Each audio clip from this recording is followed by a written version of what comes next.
갈라디아서 강의 40번째 시간, 특별히 오직 성령으로 5번째 파트입니다. 네, 눌렀어요. 우리 처음 세 덕목, 그죠? 사랑과 희락, 화평. 우리 지난주에 이것이 내적인 것, 그리고 결코 이것이 우리에게 원래 있거나, 그리고 이것을 우리가 만들어낼 수 없다는 것. 왜냐하면 이 사랑, 희락, 화평은 참된 의미에서 오직 하나님에게서만 발견되고 거기서만 나오고 거기에서만 우리에게 부어지기 때문이라고 배웠습니다. 그리고 오늘 계속해서 이제 보게 될 온유와 또 오래 참음과 자비와 양선, 이 세 가지는요. 다음 이 세 가지는 성도와 성도 사이의 관계에 관련된 거예요. 관계에 관련된 거. 먼저 오래 참음은 헬라어로 마크로수미아라고 합니다. 그래서 이 우리를 끊임없이 괴롭히는 사람들 혹은 그런 상황들에 대해서 인내하는 것, 오래 참고 더 나아가 용납하는 것, 그것을 바로 오래 참음 마크로수미아라고 하죠. 그래서 우리 안에 역사하시는 성령 하나님께서는 우리로 하여금 마음의 평정을 잃지 않고 그런 상황과 혹은 우리를 괴롭히는 사람들과의 관계 속에서 견디고 혹은 더 나아가 용납하고 우리가 처음에 하나님에게서 주어지는 그 사랑, 그죠? 그리고 희락, 화평 이런 것들을 우리에게 부어 주셔서 그것들을 견디고 이길 수 있는 힘을 주시는 것들을 우리가 성령 하나님의 그 동행하심 속에서 성령 하나님이 우리를 인도하시는 것 가운데 우리가 순종할 때에 그러한 것들을 발견할 수가 있게 되죠. 경험하게 된다 이 말입니다. 두 번째로 자비는 헬라어로 크레스토테스라고 해요. 크레스토테스. 이 자비 크레스토테스는 하나님께서 우리에게 행하신 것처럼 사람들에게 자비와 관용을 베푸는 걸 말을 하는데 여기서 말하는 자비란 다른 사람들의 필요에 먼저 반응하는 걸 이야기해요. 그러니까 이제 이런 거죠. 하랑이가 하루에도 한 3-4번씩 하는 게 있어요. 이게 뭐냐면 내가 하면서 물이건 우유건 음료수건 다 지가 따르겠다, 지가 먹겠다 하면서 다 쏟아. 그리고 이리 오라 그러면 뛰어가 그걸. 질질 흘리고 뿌려가면서. 그럼 엄마는 쫓아가면서 그걸 닦아요. 끈적끈적거리니까 닦고 물티슈로 닦고 또 닦고 계속하는. 그럼 화가 나니까 혼내야 되잖아요. 그럼에도 불구하고 자비를 베풀어. 그래서 아이의 필요에 하랑이의 필요에 먼저 반응을 하는 거예요. 손을 닦아주고 아이를 케어해주고 그러고 나서 다른 거 닦고 다른 일들을 하는 거죠. 그런 게 자비예요. 근데 이 자비가 특별히 예수 그리스도를 통해 구원을 주시는 하나님의 자비를 통해 경험하게 되죠. 그러니까 사실 여러분들이 회심을 경험하고 예수님이 여러분을 만나 주셨다. 그래서 나는 성도가 되었다. 그리스도인이 되었다라고 고백하는 자들은 이 자비를 부음 받은 사람들인 거예요. 그래서 이 자비가 여러분들에게 시작이 되었어요. 성령 하나님께서는 날마다 여러분들을 운행하시고 여러분을 인도해 가시면서 이 자비를 하나님으로부터 여러분에게 공급해 주셔서 내가 하나님의 자비로 사는 거지 내가 내 능력, 내 힘으로 사는 게 아니구나라는 걸 깨달아 알아가는 그런 삶을 살아가게 됩니다. 에베소서 2장 7절 읽어볼까요? 시작.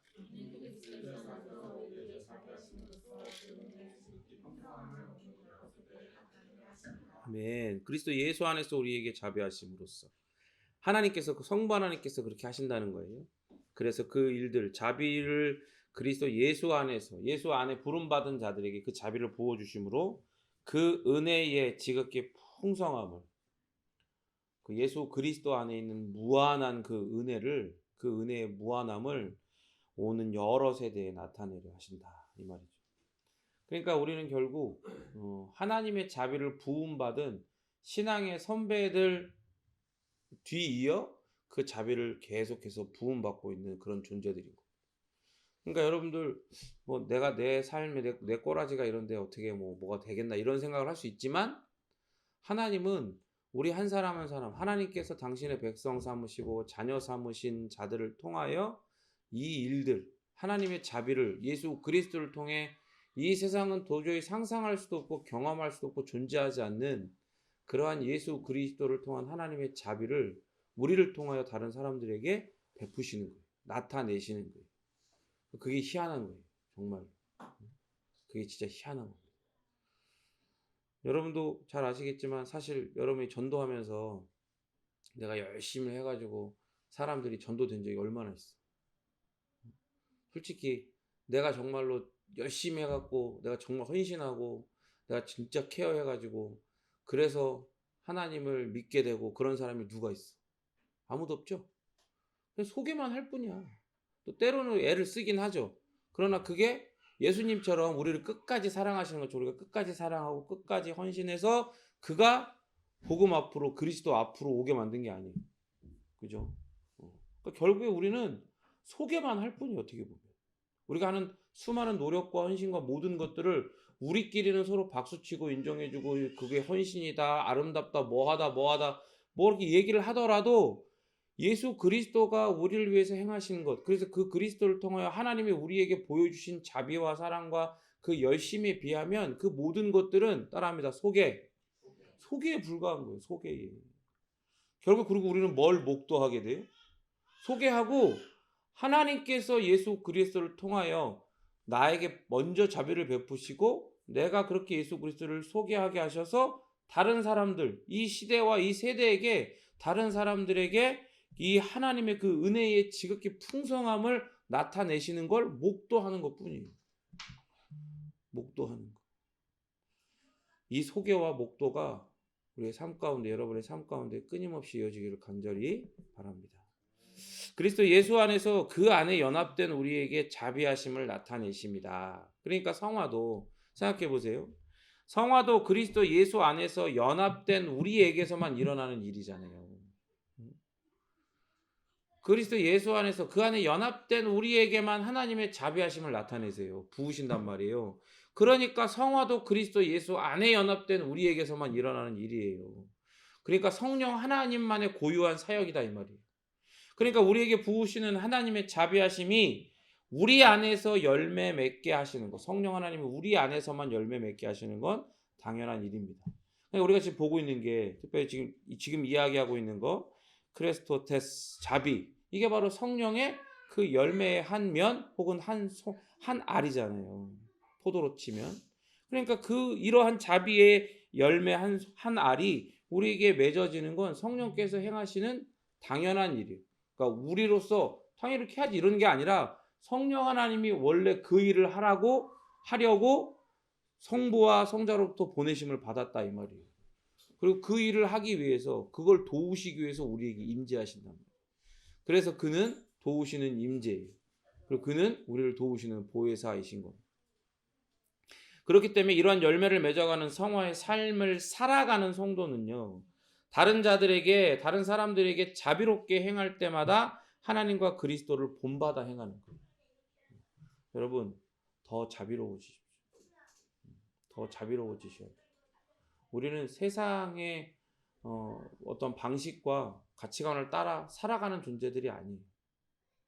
우리는 그런 존재들이 아니에요. 어제 어떤 한 프로를 봤는데 조선이 아니라 일본에 살고 있는 제1교포. 근데 이제 그 이주 국적이나 마찬가지인 거죠. 그러니까 이제 북한. 그래서 그 사람이 축구 선수예요. 그리고 젊었을 때 북한 축구 국가 대표로 뛰기도 하고 일본에 살고 있는데 그런 사람이에요. 그래서 그 사람의 이제 과거를 이야기하는 게 자기의 존재를 항상 설명하기 위해서 증명하기 위해서 살았다는 거예요. 왜?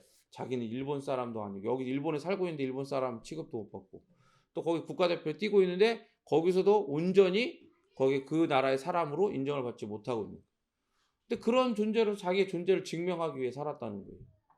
열심히 자기 평생을. 그래서 자기가 그걸 할 수 있는 수단은 딱 하나, 축구. 그래서 축구를 열심히 한 거예요. 세상에 사는 사람도 그래요. 그런 상황에 놓이면 그렇게 되잖아요. 근데 여러분 보세요. 제가 뭐라 그랬어요? 우리는 믿음으로 말미암아 이 세상을 사는 게 아니라 이 세상에 사는 존재들이 됐다 그랬죠. 우리의 국적은 어디예요? 우리의 육적인 국적은 대한민국이라고 돼 있어도 우리의 진정한 영적인 국적은 영원한 국적은 하나님 나라란 말이에요. 그죠? 잠시 잠깐 이 세상에서의 국적이 대한민국이고 더불어 지금부터 지금부터 영원히 우리의 국적은 하나님 나라란 말이에요. 그럼 이 땅에서 여러분 뭘 증명할 거예요? 내가 대한민국 국적의 사람이 이 시대와 이 세대의 아이들로서 이 세상에 살아가는 사람들과 똑같은 가치관을 가지고 살아가는 존재다라고 증명할 거예요? 그게 아니죠. 똑같은 이 시대와 세대를 살아가는 사람이지만 우리는 하나님 나라의 국적을 가진, 하나님 나라의 정체성을 가진 사람들로서 그 나라의 백성이요 그의 자녀로서 이 세상 가운데에 다른 가치관과 다른 세계관을 가지고 살아간다는 것을 증명해야 돼. 그게 뭐예요? 뭘 통해 드러나는 거예요? 우리의 삶 가운데에, 우리의 말과 행실 가운데에 이 성령의 열매가 그렇게 드러날 때 그것이 증명되는 거예요. 이 세상은 날이 갈수록 자비가 없죠. 자비가 없어. 자비가. 말씀을 준비하고 있는데요. 갔네. 또 오늘 나갔네. 저 차. 약간 흰색 차. 말씀을 준비하고 있는데 밤늦게 쾅쾅 또 누가 문을 두드리더라고. 여러분 아세요? 여기서 가만히 있다가 문을 누가 두드리면 깜짝 놀래. 깜짝 놀래. 한 번은 그 전에는 가끔씩 저기서 우리 문을 치는 건지 좀 재활용 쓰레기를 버리고 뚜껑을 세게 닫은 건지 모를 정도로 엄청 쾅쾅 소리가 나거든요. 승질이 나가지고 누가 문을 친 거야. 그래서 한번 나갔어 내가. 근데 깜깜하니까 아무것도 안 보이더라고. 그래서 쓰레기를 버리고 간 것 같아. 그러고서 앉아있는데 누가 문을 또 두드려. 또 속으로 또 걘가 보다 하고 나왔더니 아니나 다를까 또 그 청년이 또 이렇게 문을 두드리고 있더라고요. 뭐 차 빼라는 거지. 자기 차랑 바꿔대자는 거지. 근데 솔직히 인간적으로 생각했을 때 돌아다녔고 자기가 딴 데 대면 되잖아.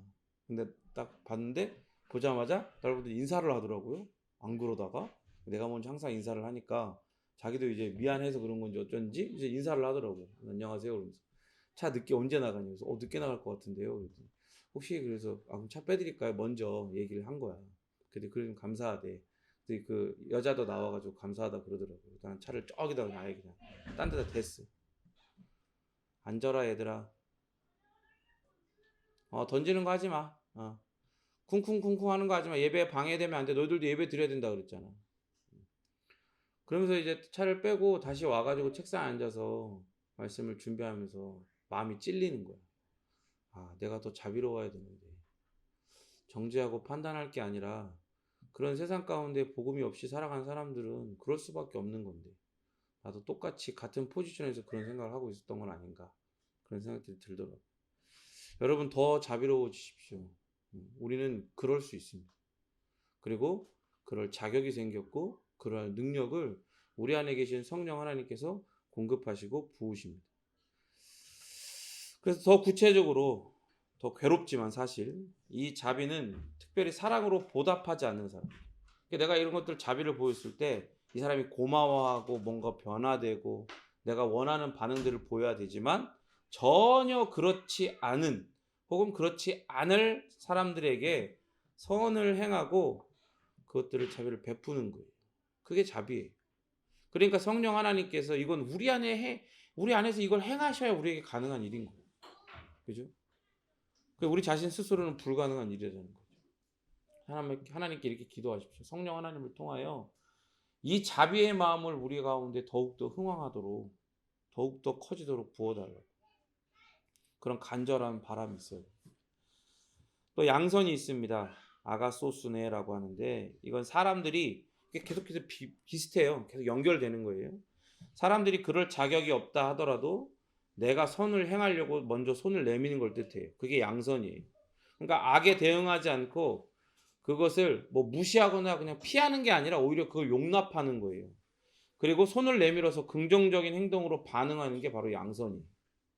앞서 말한 것처럼 열매들은요 서로 연결되어 있어요. 큰 줄기에 연결되어 있는 나달들 같아요. 그렇기 때문에 자비와 엄격하게 구분되지 않죠. 그러니까 예수님께서 보내신 성령 하나님의 임재와 내주를 경험하고 소유한 우리 같은 성도 그리스도인들은 도덕적으로 아름다운 삶을 살도록 힘을 얻고 이런 성도의 양선 이것은 악으로 황폐한 이 세상 가운데 빛과 소금과 같은 역할을 하도록 해요. 그러니까 성령 하나님이 우리에게 이런 일들을 하도록 도우신다 이 말이에요. 그러니까 여러분들 항상 그런 영적인 긴장감들이 있어야 돼요. 하나님 앞에 우리의 삶을 살 때에 우리가 사실 뭐 수도 없이 우리가 뭐 어딜 타고 이동하거나 우리의 삶 가운데에 우리가 계속해서 우리에게 이런 긍정적이지 않은 부정적인 영향을 끼치려고 하는 사람들을 계속해서 만나잖아요. 그리고 내가 그 사람한테 더 이렇게 나은 모습들을 보이려고 애를 써도 저 사람은 원래 저런 사람이라서 뭐 당장 내가 원하는 것처럼 변하지 않고 나한테 내가 이렇게 했다고 해서 이 사람도 거기에 보답하려고 하거나 혹은 바뀐 모습을 보이려고 하거나 분명히 그럴 사람이 아니란 말이죠. 그런 사람들 수도 없이 만난단 말이에요. 집에서도 만나고 동네에서도 만나고 직장에서 학교에서 뭐 관계에서 친구들 사이에서 수도 없이 만나요. 그런 사람들. 그런데 예수님은 분명히 말씀하셨어요. 너희는 세상의 빛과 소금이라고 그랬어요. 빛과 소금으로 너희를 부르셨다고 그랬어요. 그래서 성령 하나님께서 우리가 그런 빛과 소금의 역할을 감당하도록 이런 양선의 마음들을 우리에게 부으신단 말이에요. 그리고 마지막 세 열매가 있어요. 이 서의 열매 충성 온유 절제는 이 성도가 삶의 기준으로 세워야 되는 거예요. 삶의 기준으로. 그러니까 사실 아까 이야기한 것처럼 여러분 보세요. 이 포도로 비유했을 때 한 줄기에 모든 열매들이 붙어 있잖아요. 그러니까 이 마지막 세 열매 충성과 온유와 절제가 먼저 딱 세워져 있어야 이게 딱 세워져 있어야 거기에 연결되어 있는 우리가 아까 보았던 처음부터 우리가 보았던 그런 사랑과 희락과 화평과 오래 참음과 자비와 양선 이런 부분들도 같이 함께 이렇게 일어나게 되는 거예요. 자 봅시다. 충성의 원어는 피스티스예요. 우리가 잘 아는 것처럼 피스티스는 믿음으로 대부분 번역이 되죠. 그래서 믿을 수 있고 신뢰할 수 있는 상태를 말해요. 그러니까 바울 서신에서도 이 피스티스는 주로 믿음을 뜻하는 단어로 사용됐어요. 그런데 특별히 본문에서는 그리고 또 몇 군데에서는 신실함에 더 가까운 뜻으로 사용이 돼요. 그러니까 오늘은 신실함 그래서 또 충성에 가까운 그런 의미로 사용돼서 그렇게 번역을 했는데 성령 하나님께 인도함을 받는 자들은 이렇게 충성스럽고 신실하여 신뢰할 수가 있어요. 그러니까 우리는 항상 영적인 긴장감을 가져야 되는 게 뭐냐? 여기 기준을 세워야 되는 거예요. 나는 하나님 앞에 신실한 사람이다. 성령 하나님은 나를 하나님 앞에 그리스도 앞에 신실한 사람으로 나를 세워 가신다. 거기에 먼저 딱 방점을 찍고 거기에 매여 있어요. 그래서 그 신실함 가운데 거기에 매여 있지 않으면 나는 그냥 기준이 없어지는 거예요. 그냥 내 마음대로 모든 것들을 결정할 때 그 결정하는 그 주체가 내가 되어버리는 게 굉장히 쉬워요. 왜냐하면 그게 원래 우리의 습관이니까. 두 번째로 온유가 있습니다. 프라우테스라고 하는데 이 온유는 겸손하고 타인에 대해 동정심이 있으며 하나님과 그의 말씀에 복종하는 걸 뜻해요. 그래서 출애굽기에서도 모세를 향하여서 이 모세는 온유함이 온 지면에 가장 승한 사람이다. 그러니까 온유함으로는 이 땅에서 마스터다 이 말이에요. 근데 그게 우리가 잘 알지만 모세가 성격이 진짜 그렇게 온유하냐? 온유한 사람이 그렇게 젊었을 때 혈기로 사람을 때려 죽이고 숨어가지고 80살 될 때까지 그러고 있진 않잖아. 그렇죠? 그리고 우리가 알지만 나중에도 그 돌판도 던지고 바위도 치고 하나님이 시키지 않은 거 막 승질 나가지고 하도 꼴 같지 않으니까 이해는 하는데 그가 200만 명이 넘는 그 백성들을 인도해야 하는 하나님의 어떤 대리자는 아니지만 어쨌든 하나님이 보내심 받은 사람으로서의 그런 책임을 너무 등한시해서 그런 일들을 하잖아요. 근데 그런 걸로 따지면 온유한 게 아니잖아요. 그런데 이 온유라는 건 하나님의 말씀 그리고 하나님에게 복종하는 걸 뜻해요. 그래서 모세는 하나님께서 뭐라고 평하세요? 온유함이 온 지면에 가장 승한 사람이다. 이렇게 얘기하시는 거예요. 그래서 이 온유함도 사실 예수 그리스도의 특성이에요. 우리가 잘 아는 것처럼 모세가 이제 그 당시에 땐 그랬지만 예수 그리스도보다 더 온유하겠어요? 예수 그리스도께서는 당신의 전 삶을 아예 당신의 나심까지도 죽으심뿐만 아니라 사심뿐만 고통당하심뿐만 아니라 아예 나심조차도 하나님과 하나님의 말씀에 복종하시기 위하여 이 땅 가운데 나셨잖아요. 그래서 예수 그리스도의 특징 바로 이 온유함입니다. 그래서 성전을 청소하실 때처럼 분노하시는 게 적절한 반응이잖아요. 하나님의 기도하는 집인데 만민이 기도하는 이 집을 하나님 앞에 기도하고 기도라는 것은 하나님의 말씀을 듣고 그 말씀 앞에 반응해서 나에게 말씀하시는 하나님께 말씀드리고 교제하는 거예요. 기도는. 그리고 그 대화, 하나님과의 대화, 이 교제가 곧 나의 삶으로 연결되기를 바라는 거예요. 그러니까 성전은 그런 기능을 하는 건데 거기서 강도의 구별, 강도의 아지트를 만들어 버렸으니까 하나님 예수님이 열받아가지고 다 들어 엎어버리죠. 성전을 청소하시잖아요. 그게 맞아요. 그럼에도 불구하고 이 온유함은 그런 분노, 거룩한 의분을 일으킬 때에도 올바른 방향으로 그 분노가 표현되도록 마음을 지켜주는 역할을 합니다. 온유함. 예수님께서 어떻게 하셨어요?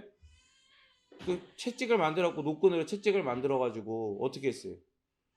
그 돈놀이 하고 있는 그 장사치들과 그 종교 지도자들을 때린 게 아니라 그런 짐승들을 내쫓았잖아. 온유함이 없었다면 누굴 먼저 때렸겠어? 사람들을 때렸겠지. 사람들을 때릴 때 그런 끈 같은 걸 이렇게 했겠어요? 어디 몽둥이 같은 거 갖다가 상 다 뚫어 엎고 그 대제사장도 시작해가지고 하나씩 다 뚝배기 이렇게 하는 것처럼 하는 거 하지. 응? 근데 보세요, 이 온유함 없이 분노를 일으키는 사람들이 너무나 많아요.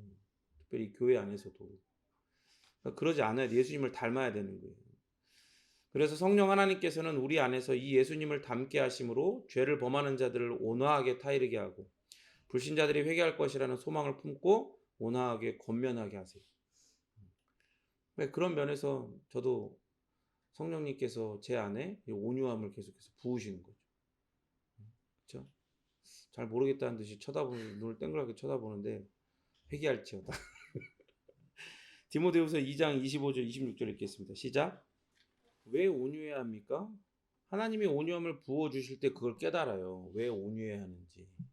하나님 그 온유함이라는 건 우리가 진짜로 그러니까 어떤 분노를 표출할 때도 그 올바른 방향으로 표현되도록 마음을 지켜주는 기능을 하지만 그 원래의 깊은 뜻은 하나님과 그의 말씀 앞에 복종하는 거잖아요.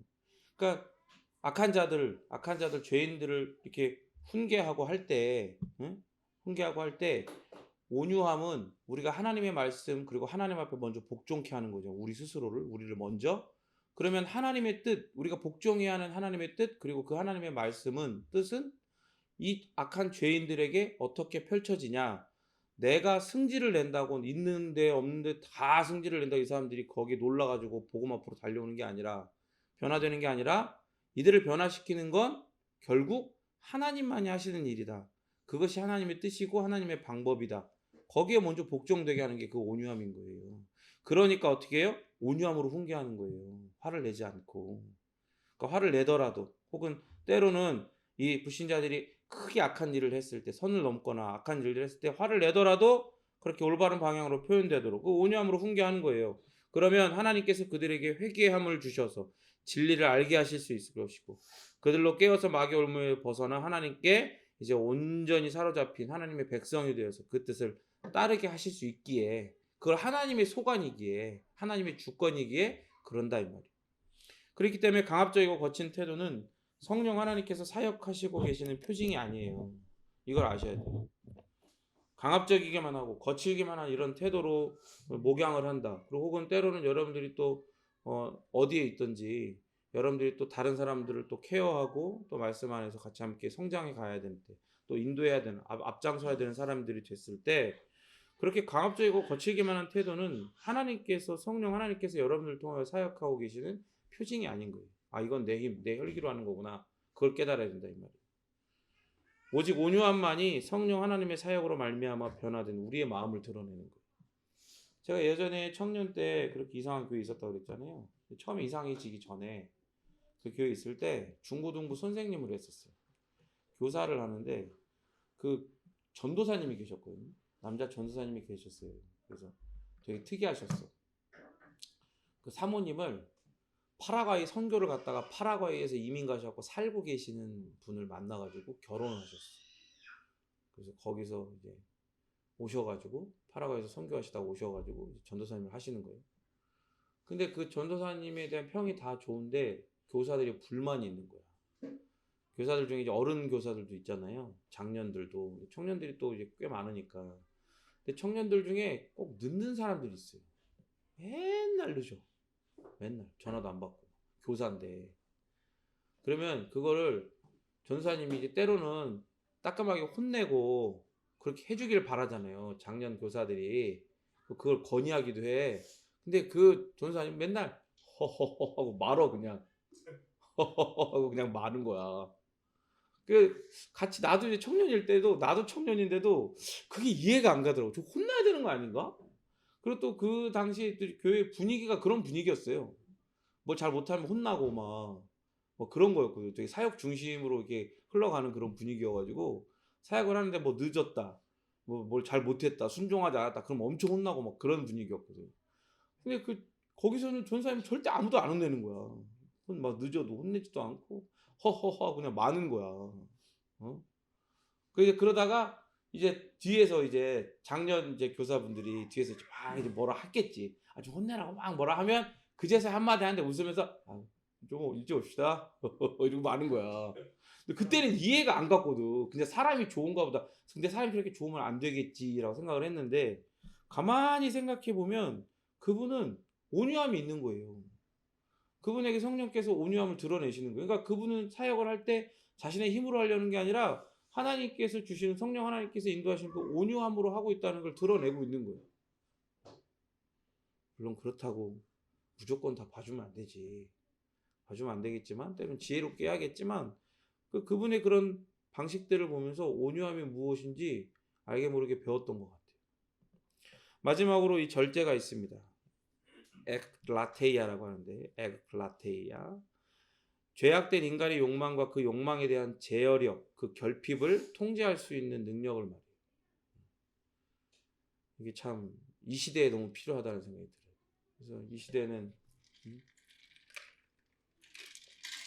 제어되지 않는 시대. 자기를 제어하는 모든 것을 거부하고 거절하는 시대 아니겠어요? 4시간, 4시간, 내 어떠함을 내 맘대로 쓰는데 누가 뭐라 하냐. 그래서 유튜브 쇼츠, 인스타 릴스 이런 거 보면서 막 2시간, 3시간 그냥 막 가는 거야. 그냥 막 그냥 시간 막 보내는 거야. 그래서 요즘에 이제 사람들이 이제 하도 이제 막 그러니까 사람들이 뭘 하냐면 도파민 디톡스? 도파민 디톡스라는 걸 하더라고요. 그런 이제 뭐 미디어나 이런 거에 막 하도 노출돼 있고 먹을 거 이런 거 하도 막 이렇게 자기 마음대로 절제하지 않고 먹고 막 그러니까 모든 도파민을 이제 자극해서 나오게 하는 모든 그런 자극적인 일들을 끊어버려요. 그 질서 있게 사는 거야. 그래서 그런 이제 그런 것들이 이제 막 사람들이 하더라고. 그런 막 그런 움직임들이 있어요. 그런 일들을 하면서 너무 누구나 다 얘기하는 게 그걸 하면 한 며칠까지는 심심해서 죽을 것 같아. 몸에서 계속 도파민을 원한다는 거지. 원래 하던 대로 무절제한 삶을 살라고 계속해서 유혹하고 막 그런다는 거야. 근데 참고 견디면 점점 더 집중력이 올라가고 막 3, 4일 할 일을 몇 시간 안에 막 끝내고 막 그런다는 거야. 그래서 잠도 푹 자고 일어나고. 근데 여러분 사실 그것도 절제가 맞지만 사실 하나님 보시기에 진정한 엑드라테이아는 이 죄악된 인간의 욕망 그리고 그 욕망에 대한 제어예요. 그게 절제예요. 그건 그런 능력은요 사실 단순히 어떤 외부의 자극을 원하는 어떤 도파민을 원하는 그러한 나의 삶의 패턴을 바꾸는 것으로 이런 절제력이 생기는 게 아니에요. 물론 그것도 유익이 있죠. 어떤 육체적인 유익이 있지만 정말로 그 육체 우리의 전인적인 그리고 영적인 유익을 위한 그런 절제 에클라테이아는 사실 성령 하나님께서 우리에게 공급하신 겁니다. 사실 그래요. 자아를 실현하고자 하는 인간의 욕망. 근데 문제가 그 자아가 죄로 인해, 죄성으로 인해 물든 자아라는 거예요. 그죠? 그러니까 그렇게 자아를 실현하고자 하는, 그리고 그에 대한 능력을 약속해요. 뭐가? 우리 안에 이 죄악된 욕망, 죄성이 그걸 약속하는 거야. 야, 너는 네가 하고 싶은 거, 네가 하고 싶은 일, 네가 되고 싶은 거, 넌 뭐든지 할 수 있고 뭐든지 될 수 있어. 너한테는 그런 능력이 있어. 이렇게 약속을 한단 말이에요. 그런데 웃긴 게 뭐예요? 우리의 죄성이 그것들 막 공수표로 막 우리가 그 거짓된 약속을 하잖아요. 근데 거기에 이제 귀를 기울이고 따라가는 순간 예외 없이 다 어디로 빠져요? 노예의 자리에 떨어지는 거예요. 노예의 자리. 내 자아 실현의 욕망이 그 죄성의 노예의 자리에 떨어져. 여기에 길들여져 있어요, 죄인이. 그래서 그런 죄인에게, 길들여져 있는 죄인에게 구원의 은혜 그리고 성화의 은혜가 부어져 가지고 성령 하나님께 복종하면 처음에는 자신의 통제력을 잃어버리는 것처럼 생각이 돼요. 아, 이제는 그럼 나는 아무것도 아닌가? 나는 아무것도 할 수 없나? 이렇게 생각이 드는 거예요. 왜? 내가 모든 걸 다 했으니까. 사실 자기가 다 한 게 아니야. 자기는 노예야. 노예였는데도 불구하고 노예가 노예인지를 모르는 거지. 그러니까 그게 얼마나 비참해요. 노예인데 노예인지를 몰라. 그게 진짜 비참한 거거든. 그런데 그런 생각과 사고방식에 쩌들어 있다가 하나님의 은혜로 구원받고 성화의 길을 그렇게 은혜가 부어져서 이렇게 걸어갈 때 그렇게 성령께서 우리에게 어떤 절제케 하시고 그렇게 하나님께 우리 그런 절제 은혜를 허락하실 때 마치 내가 모든 걸 통제했던 걸 다 뺏겨버린 것 같은, 그 진짜 내가 노예가 된 것 같은 그런 착각이 든단 말이죠. 근데 아까 얘기했잖아요. 우리 디톡스 하면, 도파민 디톡스 하면 처음에 막 너무 무기력하고 막 심심하고 죽어버릴 것 같고 내가 원해가지고 내가 좋아하는 거 막 하고 있었는데 이제는 내가 참기 위해서 한번 해보는 거야. 그래서 참는데 아무것도 못하는 것 같고 나는 진짜 무기력하고 막 다 뺏긴 것 같고 막 그런 느낌이지만 그걸 지나면 어때요? 그런 효과들이 나타나잖아요. 그런 것처럼 그렇게 자신의 통제를 잃어버리고 내가 마치 노예가 된 것처럼 성령 하나님께 붙들린 것처럼 생각이 되지만 근데 그런 게 아니라는 거예요. 그 시간이 지나면 지날수록 뭘 경험하게 되냐? 성령 하나님께서 우리 힘으로는 불가능한 자기 통제력, 즉 이 절제력을 우리에게 부으시는 걸 경험해요. 이걸 경험한다. 그러니까 대부분 중간에 청년 때에 그렇게 예수를 믿게 된 사람들이 다 이렇게 공통적으로 많이 경험하게 되는 거예요. 술, 담배 같은 거 있잖아요. 술, 담배 같은 거. 술, 담배 같은 것도 마찬가지예요. 제가 예전에 한번 얘기했죠. 우리 학부 때 신학교 대학 다닐 때 그 학생 회장 했던 그 나이가 많으셨던 형님이 고백을 하는 거예요. 자기 술. 물론 이제 지금 생각해보면 약간 자기 의가 묻어 있기도 하지만 자기 어떤 간증을 하는데 자기가 이제 거친 일 하고 막 그렇게 하면서 늙어가지고 하나님 신학교로 이제 신학하라고 부르시니까 이제 이 술을 먹으면 안 되는데 술을 계속해서 먹게 되는 거예요. 거의 이제 인이 배겨가지고 거친 일 하면서 막 술 맨날 먹고 그랬던 게 인이 배겨갖고 술이 안 끊어지더라는 거예요. 막 자기 힘으로 막 끊어 보려고 해도 안 된다는 거예요. 그래서 어느 날은 너무 괴롭고 그래갖고 술을 딱 잔뜩 먹고 술병을 들고 기도하러 산에 갔어. 술을 먹으면서 하나님 이게 내 모습이래.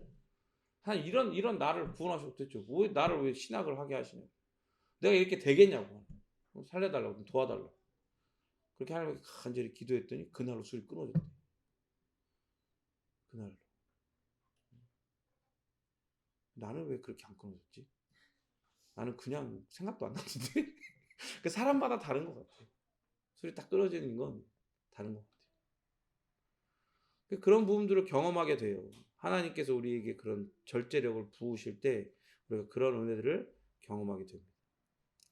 그래서 본문은 뭐라 그래요? 이런 열매가 성령 하나님의 연합과 운행하심 가운데 우리에게 맺어지게 되고 이 같은 것을 금지할 법이 있다 없다? 뭐라고 되어 있어요? 이 같은 것을 금지할 법이 없느니라 라고 선언을 하죠. 그러니까 바울은 어때요? 바울은 계속해서 이 본문 오늘 우리가 보았던 5번째 시간 동안 계속해서 보고 있는 이 본문을 통해서 구조를 딱 이야기하잖아요. 성령 하나님의 역사와 그 밑에 율법과 그리고 그 밑에 뭐예요? 육체의 일. 그죠?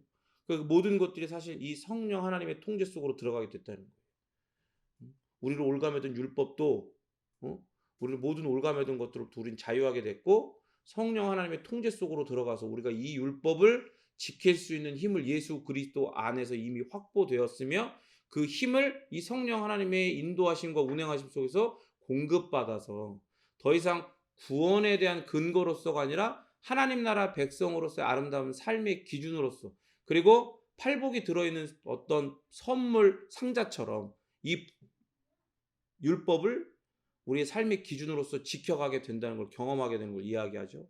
더불어 과거에 우리가 이렇게 그냥 자연스럽게 우리가 육신을 따라 행하던 이 모든 일들로부터 우리가 이제 자유하게 됐다는 거예요. 뭐 때문에? 이 성령 하나님 때문에.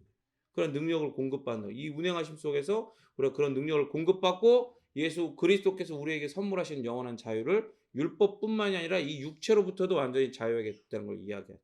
그러니까 이거 본문에서 이야기하잖아요. 뭐라 그래요? 본문에서 이 같은 것을 금지할 법이 없다. 그러니까 뭐라 그러는 거예요?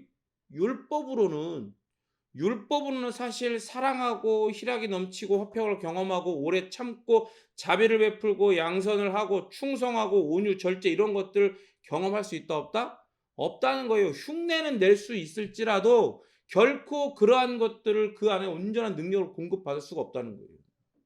그런 이야기를 하는 거예요. 오직 성령 하나님께서만이 이 일들을 우리에게 행하시고 그러한 능력을 그리스도로부터 우리를 연결하셔서 그러한 것들을 경험하게 하신다는 거예요. 공급하신다는 거예요. 그러니까 여러분 보세요. 신기한 게 뭐냐?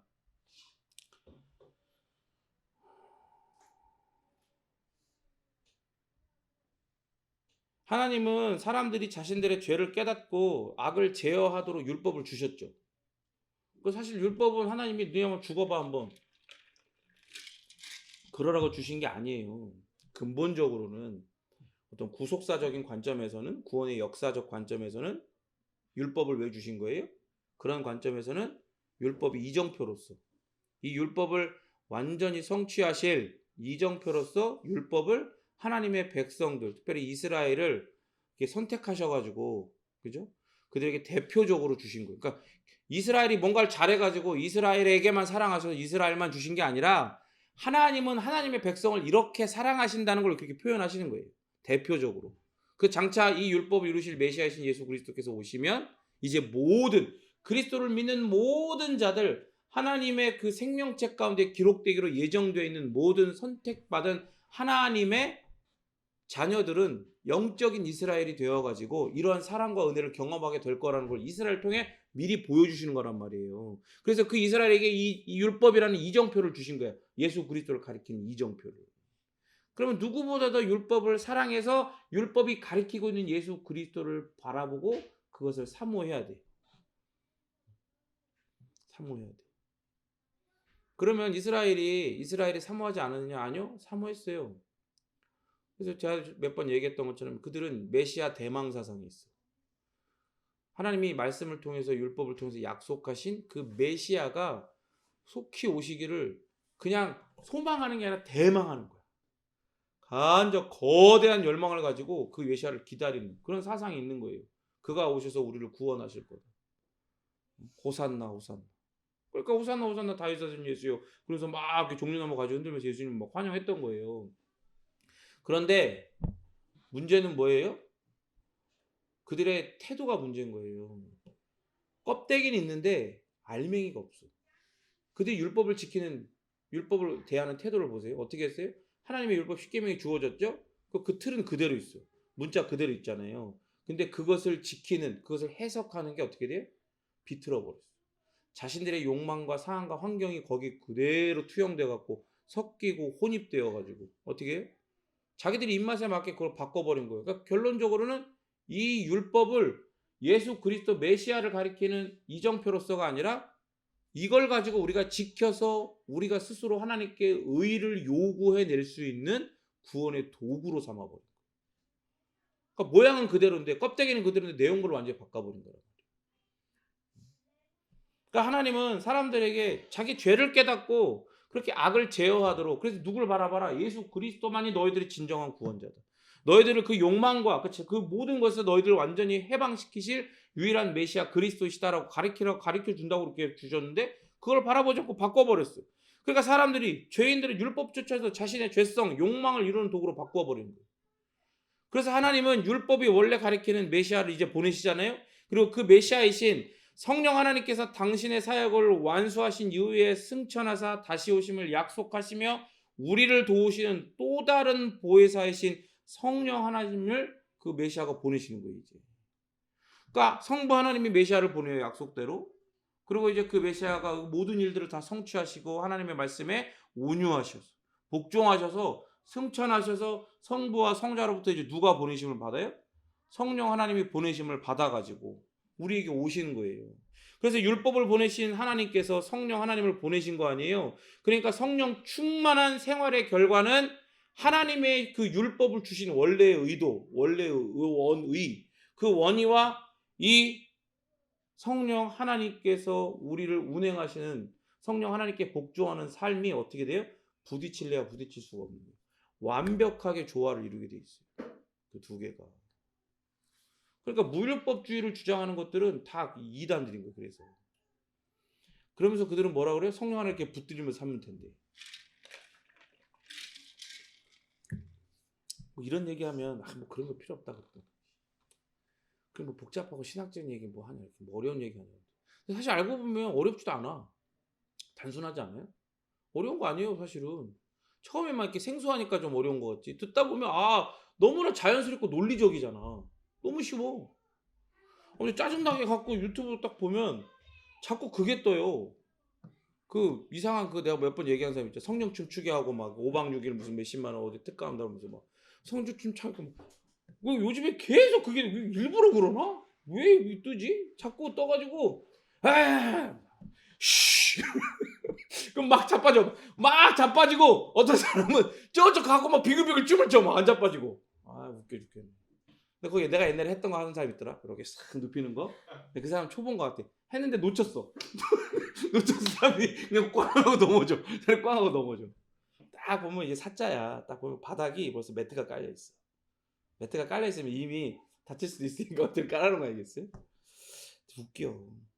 근데 그걸 보면서 번뜩 든 생각이 뭐냐. 거기 보니까 대부분 이제 여자들이 많은데 권사님 같은 분들이 많더라고요. 근데 그런 사람들이 그런 걸 하고 자기네 교회 가서 뭐라 그러겠어? 자기 교회 가서 뭐라 그러겠냐? 자기가 누구보다도 신령한 척할 거야. 자기가 누구보다도 믿음이 있고 신앙이 좋은 척할 거야. 이런 얘기는 하나도 모르면서.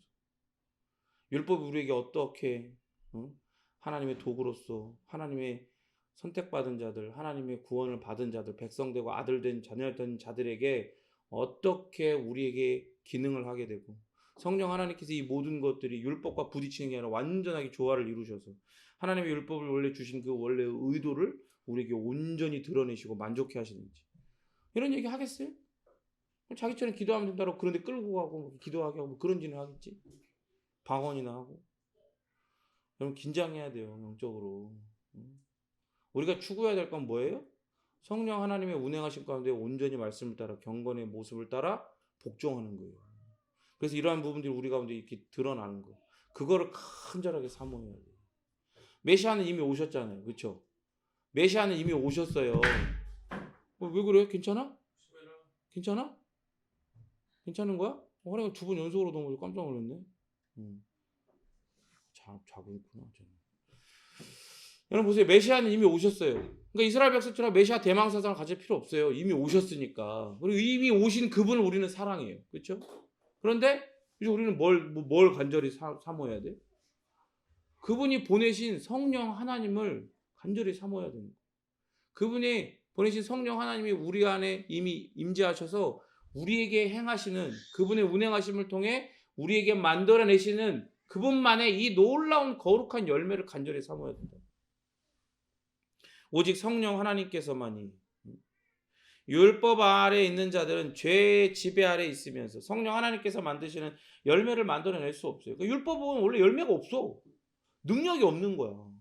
구원할 능력이 없는데 생각해보세요 여러분. 구원할 능력이 없는데 어떻게 구원받은 이후에 성화에 예수 그리스도 구원자이신 예수 그리스도를 닮아가는 삶을 살아가게 하냐고요. 율법이. 안 되는 거야. 될 수가 없어. 거기엔 능력이 없거든요.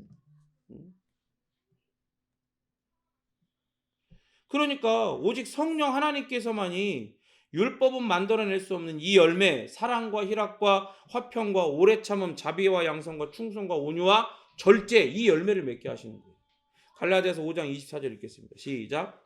바울은 본문의 구절을 통해서 성령 하나님께서만이 율법이 이룰 수 없는 육체를 이기고 제어하는 것을 넘어서 이 거룩한 열매를 맺게 하시는 분이라는 걸 드러내죠. 아까 이야기한 것처럼. 그래서 신자는 자신의 태도를 제어하기 위해 율법을 필요로 하지 않아요.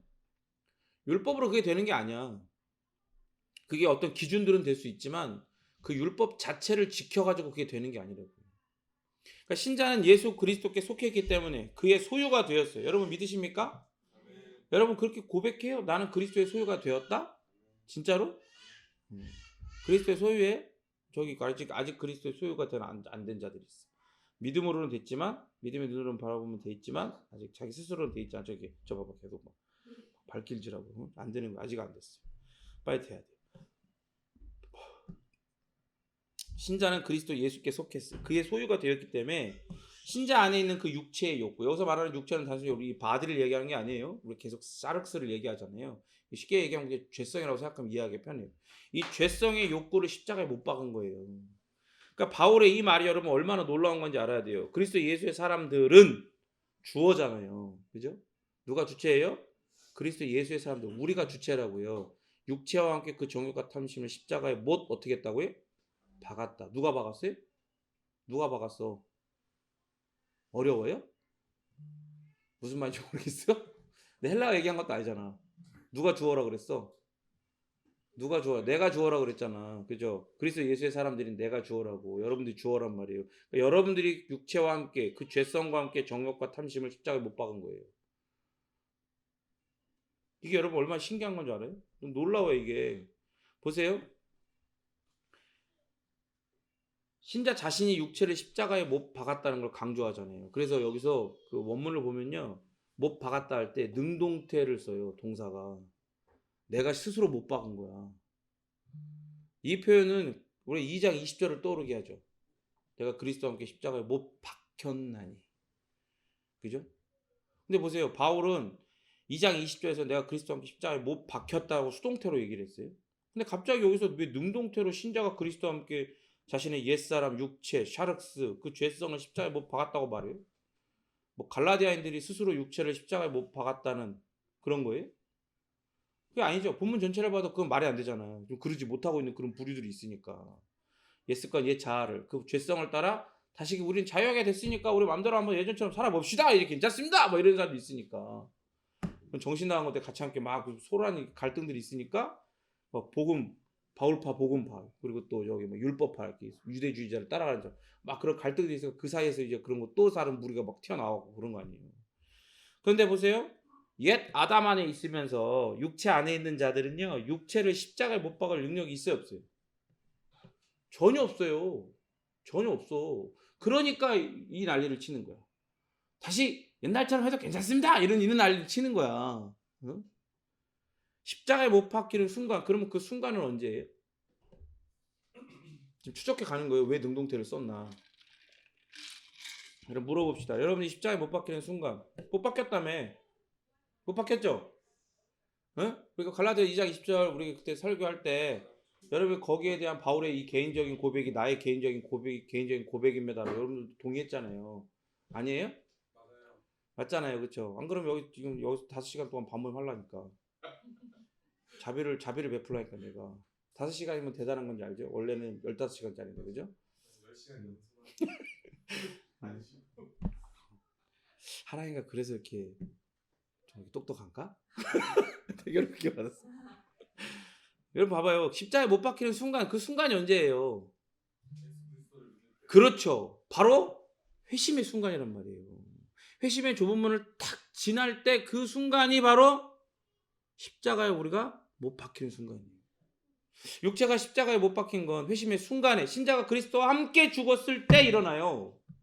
그죠? 그리스도가 나를 위해서 십자가에 피 흘려 죽으신 걸 이 복음의 말씀을 통해 발견하고 믿음의 눈으로 그 장면을 그 예수 그리스도가 나를 찾아오신 걸 대면했을 때 그 앞에서 고꾸라지는 거예요. 저게 바로 내 모습이었어야 되는데 왜 저기서 예수님이 저렇게 죽어 계시는 건가? 왜 못 박히셨나? 내가 그리스도와 함께 십자가에 못 박혔습니다. 고백하는 거예요. 그게 회개예요.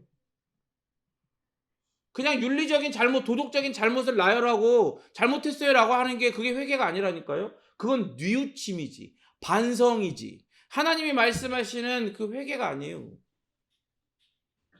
내가 그리스도와 함께 십자가에 못 박혔습니다. 그게 회개라고. 아파하며, 통회하고 자복하며, 울며. 근데 그걸로는 끝나지 않죠.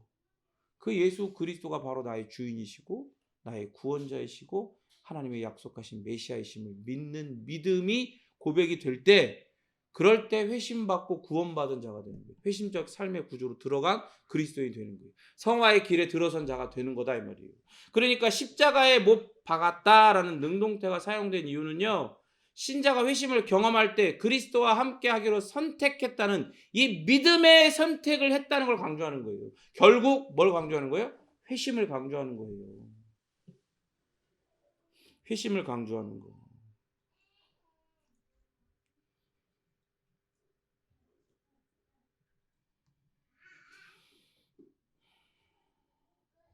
그러니까 그리스도 예수의 사람들은 육체와 함께 그 정욕과 탐심을 십자가에 못 박았느니라. 갈라디아 사람들 쓴 편지잖아요. 그리스도 예수의 사람들은 회심을 경험한 사람들이다. 너네는 회심을 경험하지 않았냐 나와 함께. 그러면서 율법에 휘둘리고 육체의 정욕에 다시금 휘둘릴 무슨 이유가 있냐. 거기 무슨 가치가 또 거기 휘둘리고 있냐. 그 얘기를 하는 거예요 지금. 우리 누굴 따라 살아야 된다 이제? 아니 누굴 따라 살게 된 존재들이다? 성령을 따라 살게 된 존재. 아니 따라 사는 게 아니라 그의 운행하심 속에 들어간 존재라고 하는 거예요. 여러분 생각해 보세요. 성령 하나님이 하나님으로서 성부와 성자가 만드신 이 창조하신 세계를 덮고 운행하셨잖아요. 그럼 그게 지구만 덮은 거예요? 에덴 동산만 덮은 거예요? 온 우주를 덮으셨어요. 왜? 성령 하나님은 무한하신 하나님이시니까. 이 유한한 우주를 덮으신 거예요. 그 성령 하나님이 돕는 임재, 보혜사로서 우리에게 보내심을 받아가지고 우리를 운행하시는 거예요. 이걸 생각해봐. 이게 얼마나 놀라운 일이에요. 모든 동물, 동식물, 뭐 이런 전체 생물 중에서 자신이 이 우주에서 살고 있고 우주에 비해 얼마나 크기가 작은 존재인지를 인지하고 있는 건 사람밖에 없대. 사람밖에 없대. 근데 보세요. 하나님이 얼마나 크시고 그 크신 하나님의 그 무한하신 하나님이 지금 이 작디 작은 내 안에 들어오셔서 나를 운행해 가시고 내 인격, 내 모든 것들을 나의 전인을 빚어 가시고 운행하셔서 나로 성령의 그 거룩한 열매를 맺게 하신다. 이걸 인지하는 건 누구밖에 없어요? 그건 성도밖에 없어요.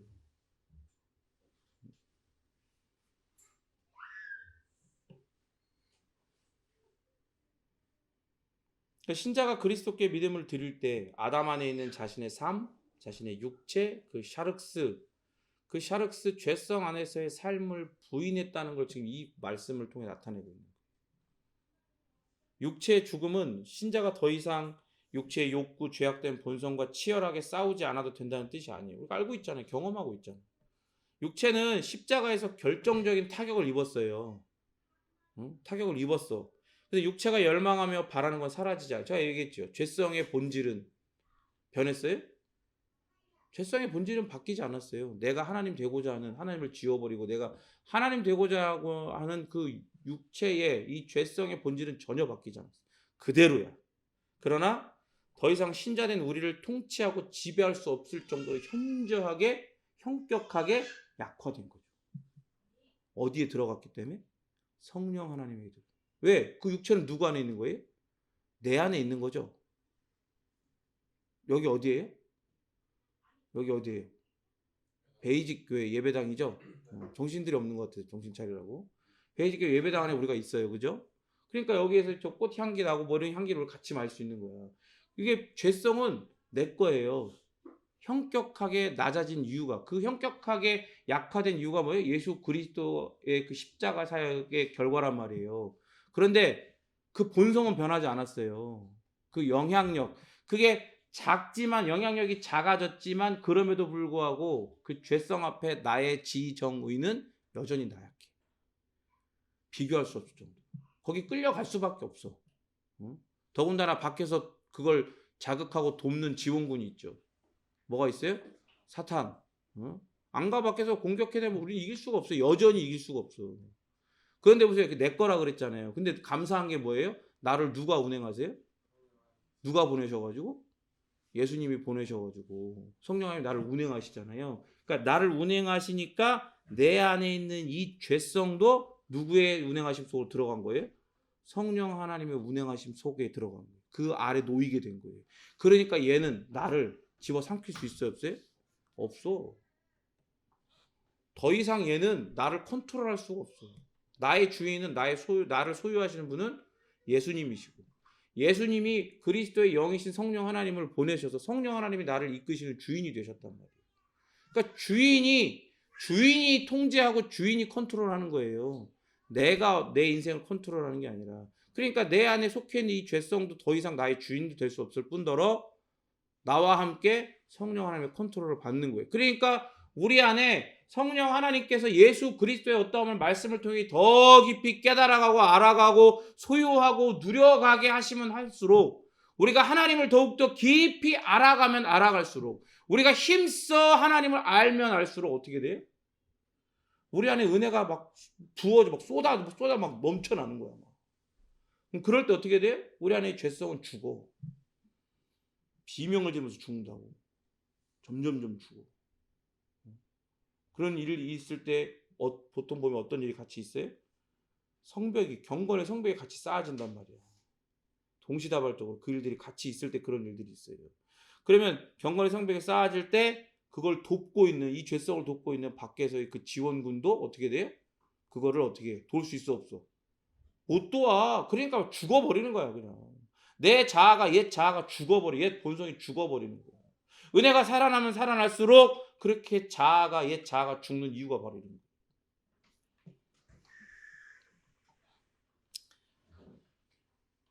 그렇게 성령 하나님으로 말미암아 인도함을 받는 우리는 불완전하고 부분적이긴 하지만 장차 우리가 경험하게 될 그 완성, 영화의 단계를 생각했을 때 불완전하고 부분적이긴 하지만 전에 우리를 지배하던 육체의 열망에 대해서 자신이 승리를 거두고 있다는 걸 발견하게 돼요. 근데 이걸 오직 누구 안에서? 예수 그리스도 안에서, 성령 하나님의 운행하심 안에서 이걸 발견하게 된단 말이에요. 근데 여러분 보세요. 이 회심이 우리에게 주어져서 우리가 예수 그리스도를 믿게 됐죠. 근데 우리는 어디로 들어갔어요? 회심적 삶의 구조로 들어온 거예요. 그렇죠?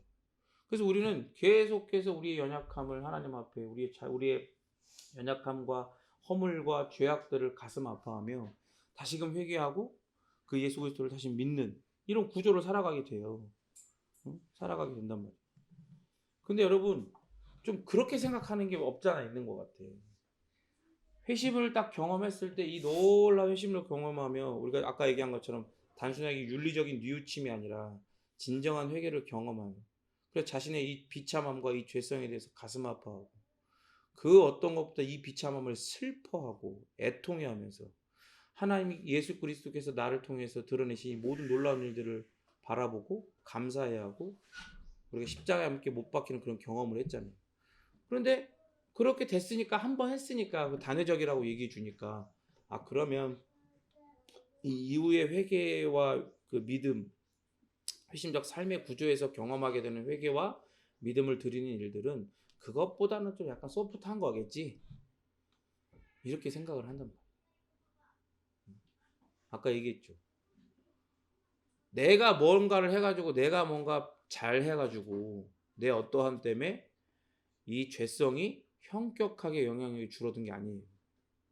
또 얘기했지만 죄성의 본질이 바뀌었어요, 안 바뀌었어요? 안 바뀌었다 그랬잖아요. 그러면 회심적 삶의 구조에 들어와 있는 성도들 여러분들은요, 여러분들의 죄성과 연약함 때문에 매일매일 아파하고 울어야 돼요.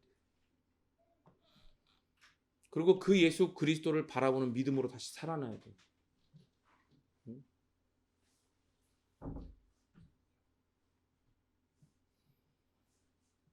회심을 이야기하자는 교회도 문제지만 회심을 이야기하면서도 회심이 뭔지를 알면서도 내가 그걸 경험했어요. 그리고 회심적 삶의 구조에 들어갔다는 걸 동의하면서도 눈물이 없고 울지 않는 자들은 그 문제가 있는 거예요.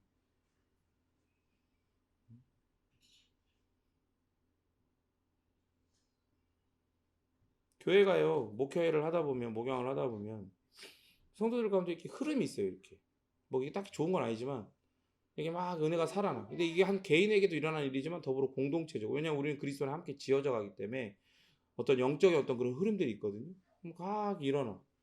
이렇게 쑥 내려가. 근데 우리 웃긴 게 뭐냐? 지금은요 내려가는 게 파고 들어가고 있는 거예요. 여러분 한 사람 한 사람을 보잖아요. 눈물이 없어. 그러니까 단순히 감정적으로 뭔가 울어야 된다는 얘기를 하는 게 아니에요. 응? 우리 안에 남아있는 이 죄성의 이 혐오스러움과 이 영향력 가운데에 우리 자신이 얼마나 연약한지를 성령 하나님의 그 운행하심과 인도하심 앞에 정말로 자복하고 그것들을 내어드리고 가슴 아파하면서 이것들을 도와주시기를, 이것을 도우시는 임재이신 성령 하나님 앞에 그 도움을 간절히 바라고 그 도움을 믿는 믿음을 드릴 수 있기를 그렇게 간절한 마음으로 그것들 바라고 그 자리에 서 있어야 되는데,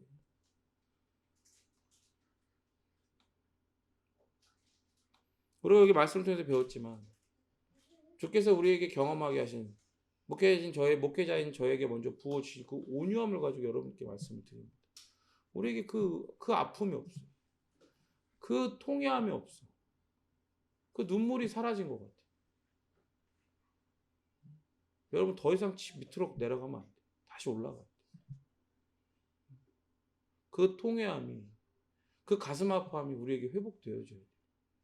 그게 바로 우리에게 은혜가 살아나고 있는 증거고, 그게 바로 성령 하나님이 우리를 인도하고 계신 증거고, 우리가 바로 그 성령 하나님께 온전히 복종하고 순종하고 있다는 증거예요. 그게. 난 이 정도면 됐어. 말은 그렇게 안 하지.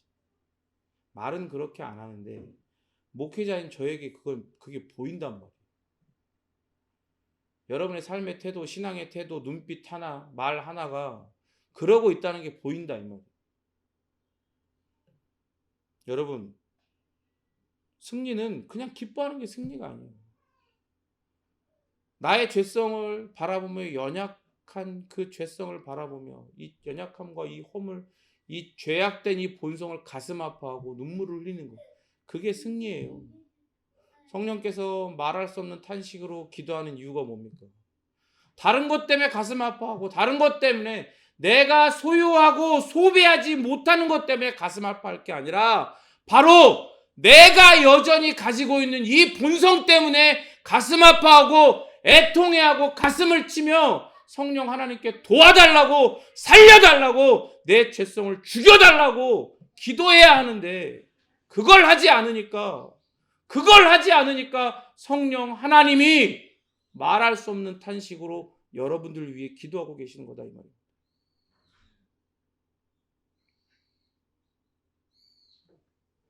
그 기도에 동참되게 될 때 그게 곧 승리입니다.